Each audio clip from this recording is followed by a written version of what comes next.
আজকের ঠাকুমার ঝুলি কিন্তু পুরোনো দিনের মতো নয়। এই গল্পে ভূতের হাতে আছে স্মার্টফোন। অনেক অনেক দিন আগের কথা। একটা গ্রামে থাকতো খুব দুষ্ট একটা ছেলে। সে সারাদিন সবাইকে বিরক্ত করত। কেউ ভাত খাচ্ছে তো তার পাত থেকে মাছ চুরি করে নিত, কেউ ঘুমাচ্ছে তো কানে মশা ঢুকিয়ে দিত।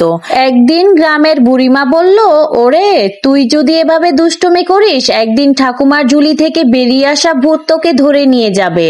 ছেলেটা হেসে বলল, আরে ঝুলির ভেতরে আবার ভূত থাকে নাকি? ওইগুলো সব ইউটিউবে ভাইরাল হওয়ার জন্য বানানো গল্প।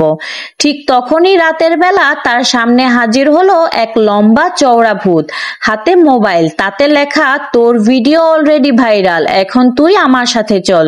ছেলেটা ভয়ে কেঁদে ফেললো, আর সেদিন থেকে আর কারো সাথে দুষ্টুমি করলো না। তোমার কি মনে হয়, আজ যদি ঠাকুমার ঝুলি লেখা হতো, তাতে ভূতেরা কি ফেসবুক, টিকটক, ইউটিউব ব্যবহার করতো? কমেন্ট করে জানাও। আর এরকম গল্প দেখতে আমার চ্যানেলটি সাবস্ক্রাইব করে রাখো। ধন্যবাদ।